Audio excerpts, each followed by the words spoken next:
Hello दोस्तों, स्वागत है आपका हमारे चैनल स्मार्ट एजुकेशन क्लासेस में। और देखिएगा, तो आज जो हम पढ़ने वाले हैं बच्चों, एमपी बोर्ड कक्षा 5 का जो हम लेकर चल रहे हैं, इसमें जो है आज हम पाठ 6 काफ़ी शिक्षाप्रद ये कविता है पन्ना का त्याग, इसको हम पढ़ेंगे और सारी चीज़ें समझेंगे। इसके पहले अगर चैनल पर नए हैं तो चैनल को सब्सक्राइब और वीडियो को लाइक ज़रूर करिएगा। चलिए शुरू करते हैं। चलिए, ये रहा पाठ 6 पन्ना का त्याग। एक एक लाइन को आपको समझाते हुए चलेंगे, तो ध्यान से सुनिएगा। चलिए देखिए, लिखा क्या है कि तलवार उठाकर हाथों में, आँखों में ले खूनी ज्वाला, बनवीर जा रहा महलों में, था जाने क्या होने वाला। तो 8-8 पंक्तियों को हम लेकर चलेंगे। चलिए, लेटे थे उदय सिंह चंदन, पन्ना की ममता छाया में, मन था पन्ना का काँप रहा महलों की कपटी माया में। तो देखिए, ये जो है कविता हमारी पाठ 6 पन्ना का त्याग भाषा भारती से ली गई है। चलिए, तो इसमें देखिए, इसका अर्थ हम आपको बताएं कि जो मेवाड़ के राजकुमार हैं उदय सिंह, याद रखिएगा मेवाड़ के राजकुमार कौन हैं? उदय सिंह। और जो पन्ना धाय, यानी कि एक धाय है होती हैं जो राजकुमार का संरक्षण करती हैं, उसका नाम होता है पन्ना, उसके में रह रहे हैं। और जो चंदन है वो पन्ना का पुत्र है। ठीक है। होता क्या है कि तलवार उठा के हाथों में, आँखों में ले खूनी ज्वाला, बनवीर जा रहे महलों में, ना जाने क्या होने वाला। तो बनवीर जो राजा उदय सिंह, राजकुमार उदय सिंह हैं, उनकी हत्या करने के उद्देश्य से आँखों में एक खूनी ज्वाला के साथ हाथों में तलवार लेकर के जा रहा है। उसके इस रुद्र रूप को देख कर के जो है सभी के मन में तरह तरह के कुविचार आने लगते हैं कि जाने अब क्या अनर्थ होने वाला है, था जाने क्या होने वाला। उधर दूसरी ओर क्या होता है कि इससे बेखबर राजकुमार उदय सिंह और पन्ना के पुत्र चंदन आपस में लेटे हुए हैं, एक जगह आराम कर रहे हैं। किंतु जो होता है कि पन्ना महल में चल रहे इस प्रकार के षड्यंत्र को भांप लेती है और इससे परिचित रहती है। उसका मन आशंका से कांप रहा है। चलिए आगे क्या है। देखा पन्ना ने एक नज़र, चंदन जैसे ही उदय लगा, बादल में बिजली कौंध गई, था एक विचित्र विचार जगा। चंदन को उदय बना डालूं, तो रक्त प्यास बुझ जाएगी, बुझ सकती है। मेवाड़ मही की उदय ज्योत अविरल जलती रह सकती है। चलिए, तो मेवाड़ के जो राजकुमार हैं उनकी प्राणों की रक्षा करने के लिए पन्ना के मन में एक विचार आता है कि पन्ना के मन में क्या विचार आता है, क्यों नहीं मैं चंदन जैसे ही उदय लगा। दोनों भाई लेटे हैं, तो पन्ना के मन में विचार आता है कि क्यों ना मैं इनको बदल दूं, जो है चंदन को उदय बना दूं, उदय को चंदन बना दूं, जिससे जो है राजकुमार बच जाएंगे, भले ही मुझे ये अपने पितृ की जो पुत्र है उसका बलिदान क्यों ना करना पड़े। ऐसा विचार मन में आता है, बिजली सी कौन जाती है। चलिए, काफ़ी इसके बाद क्या होता है, चंदन को उदय बना डालूं। पन्ना धाय ने क्या किया कि उदय सिंह के प्राणों की रक्षा के लिए जो है अपने एक योजना बनाई, जो ना तो भूत में बनी थी और ना ही भविष्य में बन सकती थी। और कर दिया, क्या कर दिया, मेवाड़ मही की उदय ज्योति। उसने सोचा कि अगर मैं ऐसा कर दूंगी तो मेवाड़ की जो एक ज्योति है, जो दिया है, वो जलता रहेगा और उसकी जो है बनवीर की रक्त की प्यास भी बुझ जाएगी, वो शांत हो जाएगा। चलिए आगे क्या है। स्वामी का कर्ज चुकाने को, था रोम रोम में ज्वार उठा, बहते थे आंसू लगातार, माँ का ममतत्व चित्कार उठा। चलिए, तो क्या हुआ, अचानक पन्ना के शरीर में बहते मेवाड़ राज्य के कर्ज में डूबे खून से उबाल आने लगा। जो नमक का कर्ज पन्ना को चुकाना था, उसे लगा कि मुझे ये करना चाहिए। बहते थे आंसू लगातार, माँ का ममतत्व चित्कार उठा। एक तरफ जो है माँ की ममता के आंसू भी बह रहे हैं, वो चीख उठ रही है, उसकी आंखों में आंसू बह रहे हैं, और आंसू और आन में से उसने किसको चुना, आन को चुना। किसको, आन को। पर्वत सी अविचल पन्ना ने, चंदन के वस्त्र बदल डाले, मानो आ स्वयं विधाता ने सारे नक्षत्र बदल डाले। पन्ना ने अपने मन को स्थिर किया और कर्तव्य की बलवेदी पर उसने अपने हृदय के टुकड़े की आहुति दे दी। और जो सो रहे थे दोनों, आनन फानन में उदय सिंह के कपड़े बदल डाले।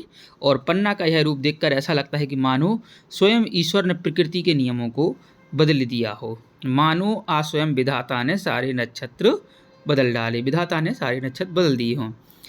अब उदय सिंह की सैया पर आँखों का तारा सोया था, पाषाण बन गई थी ममता, चंदन सपनों में खोया था। देखिए, अब उदय सिंह की जो है सैया पर, जहाँ उदय सिंह सो रहे थे, उस जगह कौन सोया था? पन्ना का आँखों का तारा यानी कि उसका पुत्र।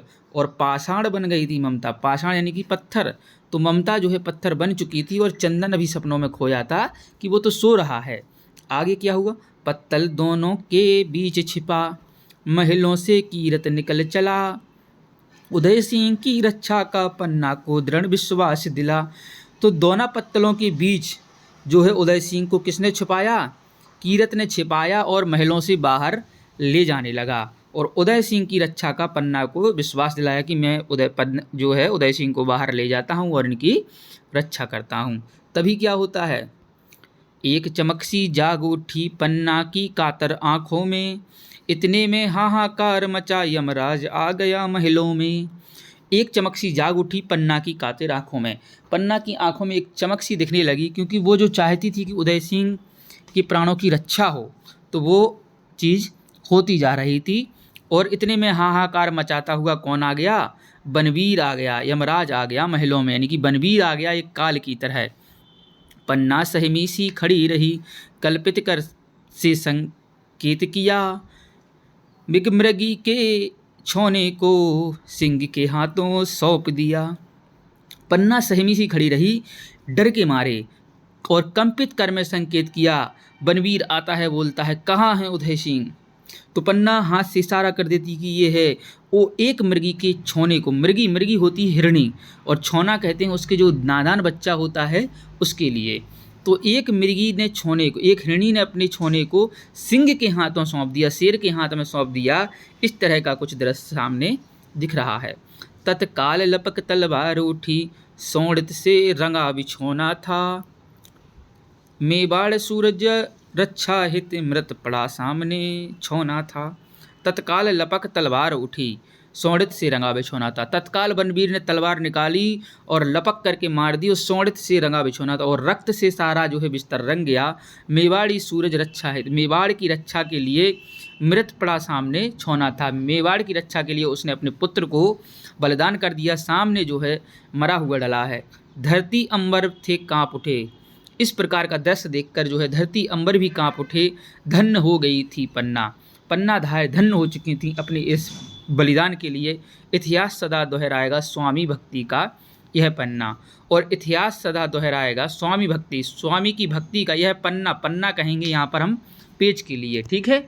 चलिए, तो ये जो है आपका ये दृश्य दिखाया गया है। तो ये हमने जो पाठ की जो है अभी क्या पढ़ ली है, इसका हमने पाठ को पढ़ लिया है अभ्यास। अब हम इसके अभ्यास करेंगे। चलिए बच्चों, अभी तक चैनल को सब्सक्राइब नहीं किया तो सब्सक्राइब करें। अब इसके अभ्यास प्रश्नों को देखें तो निम्नांकित शब्दों के अर्थ शब्दकोश से खोजकर हमें लिखना है। जैसे ज्वाला का अर्थ क्या होता है? आग की जो लपटें होती हैं उन्हें ज्वाला कहते हैं।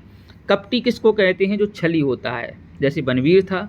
विचित्र यानी कि अनोखा। अविरल जो बिना रुके जा रहा हो उसे कहते हैं अविरल। अविचल यानी कि अडिग, जैसे पर्वत होता है तो अविचल होता है, वो चलता नहीं है, अडिग होता है। चीत्कार यानी कि चिल्लाना। सैया यानी कि बिस्तर जिस पे हम सोते हैं उसे सैया बोलते हैं। पाषाण पत्थर। सोणित कहते हैं रक्त या खून के लिए। मृगी हिरणी। कौंध यानी कि चमक। हाहाकार रोने की ऊंची आवाज़ को बोलते हैं हाहाकार मच रहा है। मही कहते हैं हम धरती के लिए। कातर भयभीत, और छोना होता है एक निरीह बच्चा, नादान बच्चा। चलिए अगले हैं, निम्नलिखित प्रश्नों के उत्तर लिखना है। तो मैं आपको बताता चलता हूँ, आप नोट कर लीजिएगा। बनवीर तलवार लेकर महल में क्यों गया था? तो बच्चों हमें पता है कि बनवीर तलवार लेकर महल में किसको? राजकुमार उदय सिंह को मारने के लिए गया था। दूसरा है, पन्ना ने उदय सिंह की रक्षा किस प्रकार की? तो पन्ना ने उदय सिंह की रक्षा अपने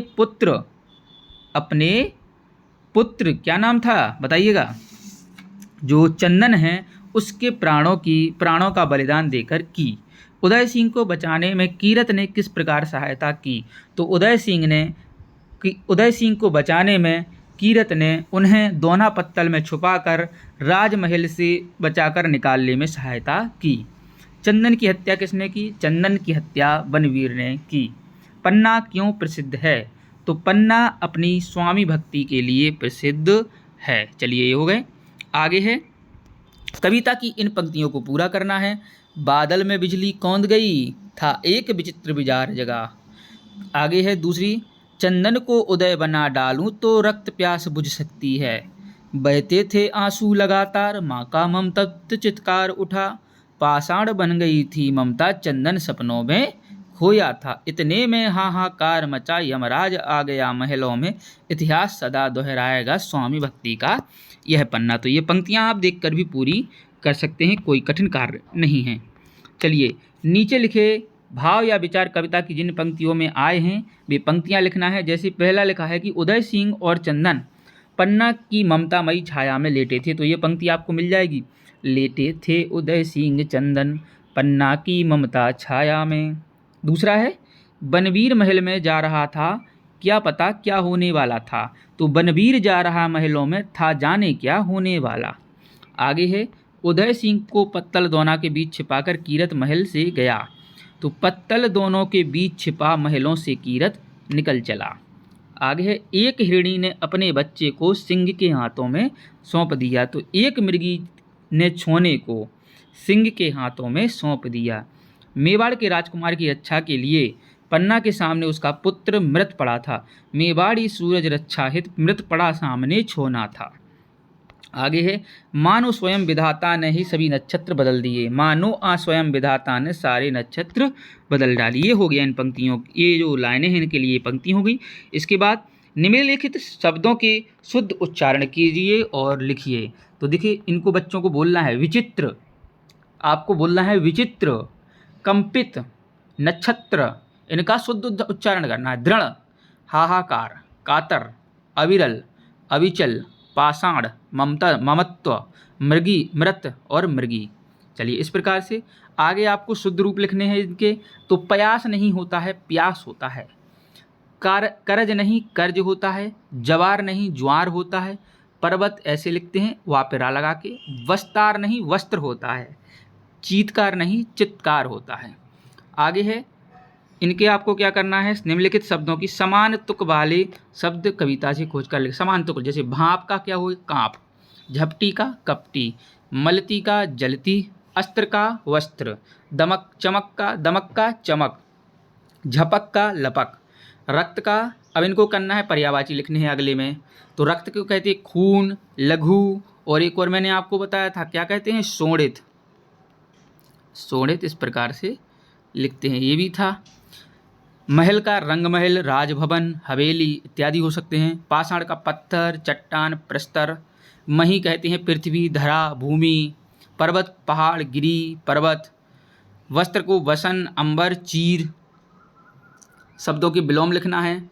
धरती को अंबर कहते हैं, महल को झोपड़ी, मृत को जीवित, इनका विलोम लिखना है। तो धरती का विपरीत अर्थ क्या हो जाएगा, धरती मतलब पृथ्वी, अंबर मतलब आकाश, महल का हो जाएगा झोपड़ी, मृत का हो जाएगा जीवित, विश्वास का हो जाएगा अविश्वास उल्टा, और जागना का उल्टा सोना। चलिए इस प्रकार से आगे है, इन्हें भी जानिए। जिन शब्दों के एक से अधिक अर्थ होते हैं उन्हें अनेकार्थी शब्द कहा जाता है। इस पाठ में हुए जैसे एक वाक्य लिखा है धन्य हो गई थी पन्ना, और दूसरा लिखा है कि स्वामी भक्ति का यह पन्ना। तो देखिए इस वाले में जो पहला लिखा है पन्ना, इसका अर्थ क्या है, माँ से है, धन्य हो गई थी पन्ना। और दूसरा जो है उसका अर्थ है पेज, जिस पर कागज आप लिखते हैं, कि स्वामी भक्ति का यह पन्ना। इसी प्रकार से मैं बताऊँ आपको तो अनेकार्थी शब्द कुछ दिए गए हैं। जैसे उत्तर, उत्तर का एक अर्थ होता है कि एक दिशा होती है, जैसे पूरा, पश्चिम, उत्तर, दक्षिण। और उत्तर का एक और मतलब होता है जवाब, आंसर। चलिए दूसरा एक दिया है काल, काल को कहते हैं समय, और एक होता है काल का मतलब मौत। और आम एक साधारण चीज़ के भी कहते हैं, यह आम रास्ता है, यह आम जगह है। और आम एक फल का भी नाम होता है। इनके वाक्य बनाने हैं। तो जैसे उत्तर का मैं बताऊं कि हिमालय भारत के उत्तर दिशा में है, तो यहाँ जो उत्तर का मतलब एक दिशा है। और दूसरा है शिक्षक के पूछने पर छात्र ने उत्तर दिया, इधर मैंने जवाब लिख दिया, इस जगह आपको उत्तर लिखना है। तो इस उत्तर का मतलब है जवाब देना।